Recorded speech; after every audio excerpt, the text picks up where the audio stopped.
Hey guys, sorry I haven't done the video bag in a little while. I'll try to make it a little bit more specific. I don't know if I'm going to do it every Friday, but we'll try to do one every week. So we got a lot of questions. Go, go, go.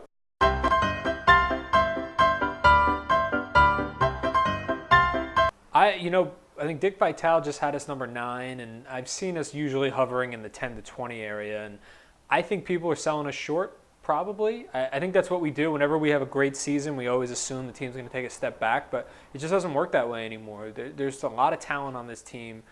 Michael Carter-Williams and Rakeem Christmas are going to make the leap. We got DeJuan Coleman coming in, making his presence felt. So I think the team's going to be top 15 again.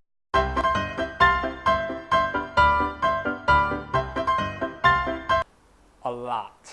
I think with the stuff that they're doing right now to the lockers and the football facility is a great start. We need something like that rumored football field Death Star thing that they were putting up there. We need that.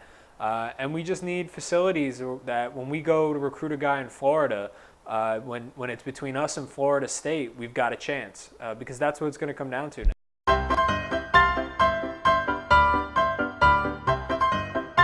Why are you asking me?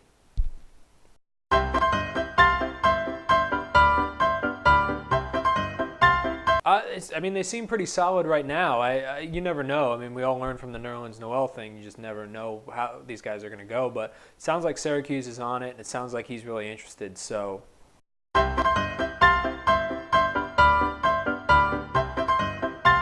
Nassib takes the snap. He fake pitches to Ashton Broyld.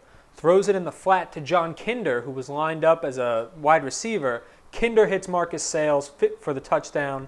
Unfortunately, Ryan Lichtenstein misses the extra point, 6-0, but that's how you get it going.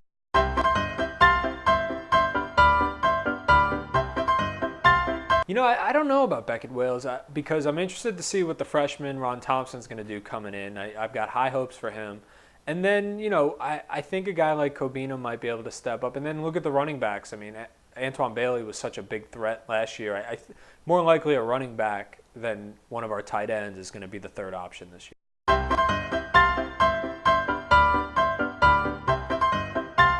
Fair enough question. Doc Gross deserves tons of credit for what he's done with the Olympic sports, especially the women's sports. I mean, we've got elite women's programs now that were not here before he was the AD.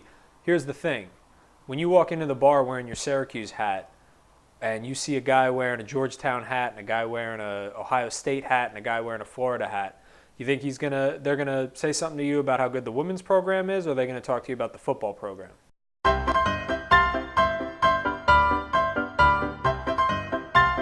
I think this season is an anomaly. I think the team will improve vastly. I think this is a total rebuilding year. We're just not used to it.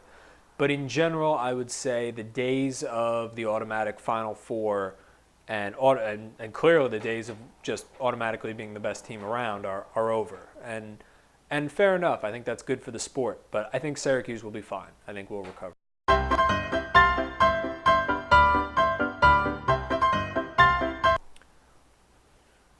Marcus Sales, I mean, if he lives up to what he apparently can be, I mean, ever since Mike Williams left, we haven't had that wow factor wide receiver. And if we could get that, that could open things up big time. So, yeah.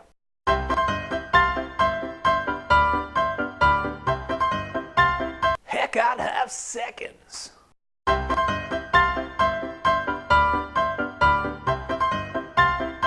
I don't think the Saints are going to take down OTL, but I do like the reaction I've been seeing where a lot of people are saying, is Outside the Lines really reporting this because it's fact, or are they kind of jumping the gun here and hoping it all works out, a la the Bernie Fine situation, and I think it's opening a lot of people's eyes and making them realize what we know, which is anything that ESPN, especially Outside the Lines, reports has to be taken with an asterisk. And sorry, ESPN, that's kind of how it is now.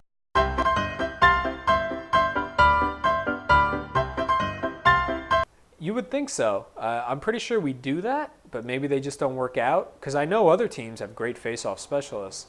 I'm sure after the last 2 years, that's John Desko's #1 priority is to make sure we've got a face-off guy that kicks ass next year.